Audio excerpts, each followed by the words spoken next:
Thank you, Mr. Chairman, and thank you for your interest in being here today. I want to start at a position of an agency called the U.S. Privacy and Civil Liberties Oversight Board. Now, I bring that up because our friends in the Intelligence Committee act like they've never heard of this. They don't know who this board is, this board that actually was created by statute and looks at the civil rights and how they're protected by what? By the agencies that spy and the FISA court. What's interesting about it is, in the base bill that was released yesterday, one of the reports, or on the new commission to look at FISA reform, oddly enough, it's the U.S. Privacy and Civil Liberties Oversight Board. They are there. Now, why do I bring it up? Because as Chairman Good just said, the narrative from some on the other side is if you have warrants, if you require a warrant for a query, you will kill law enforcement, and you will be responsible for dastardly deeds. Now, let me tell you, they issued a report. I invite you to go look at their report for 2023. It's on the internet. It's available even to the intelligence community. They won't look at it. They don't like that. But let me tell you what they do say. Let me tell you what the chair, Sharon Bradford Franklin, said. And when I mention this, some of my intelligence committee counterparts say, we've never heard of her. We've never heard of that board. But here's what she said. The question is this.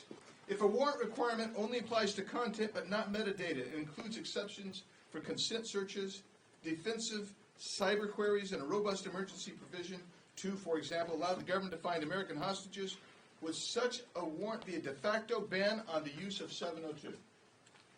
Answer. I strongly disagree that a requirement for FISC approval of U.S. person queries would amount to a de facto ban. And what's a FISC approval? It's a court order. If you go to a Title III court, it is a warrant. That is what we're asking for. She goes on to say, as noted in my separate statement, requiring FISC review of U.S. person query terms is necessary to protect Americans' privacy rights, and in my view, would neither cause an end to U.S. person queries nor undermine the overall efficacy of Section 702 in protecting U.S. national security. And she goes on to say, especially with those exceptions that you list there. Now, why do I bring up the exceptions? Because we're asking for a warrant.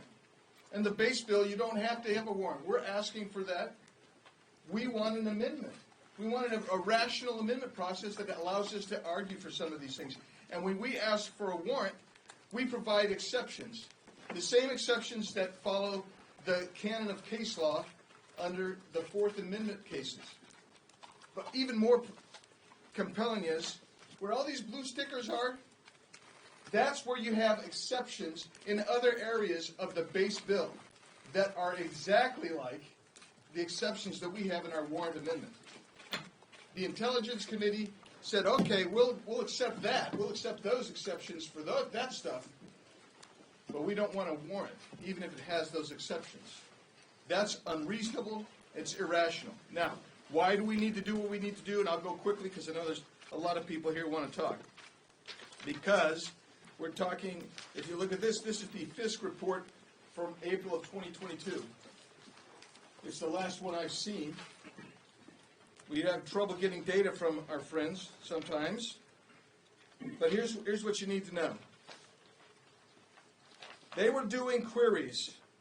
They regularly queried unminimized FISA information using identifiers of individuals listed in local police homicide reports.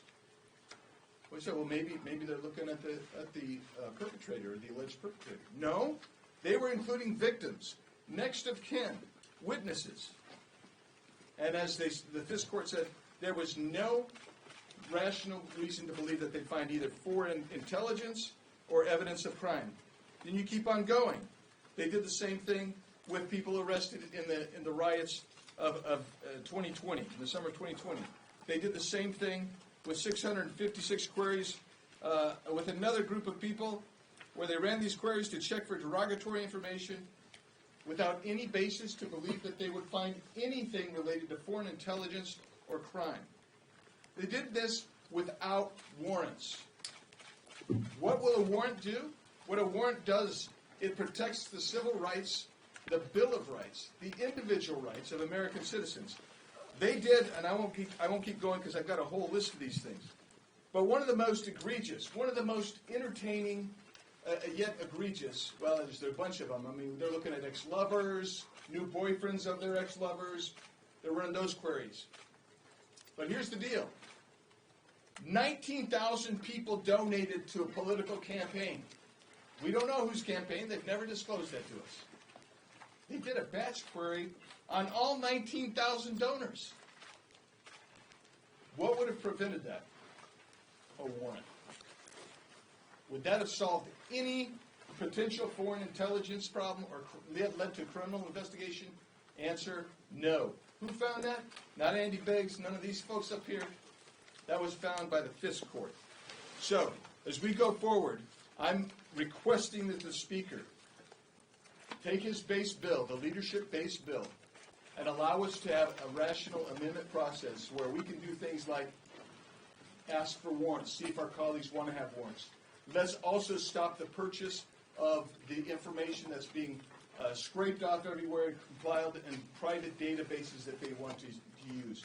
How about let's permanently put a spike in the abouts collection section, which hasn't been around since 2017, but for some reason the intelligence community says, well, we might want to start it back up. How about let's get some more oversight. Let's have members of Congress be able to monitor more closely what goes on in the FISA court and their proceedings. That's what needs to be done if we're going to protect the rights of American citizens. I'm calling on the Speaker to make that process go, and I'm hoping that he'll do it. And I thank you for being here. This is such an important issue. That's why you see us up here. That's why we're talking today. And I yield over to my friend from Ohio, who's done incredible work on this issue, Mr. Warren Davidson.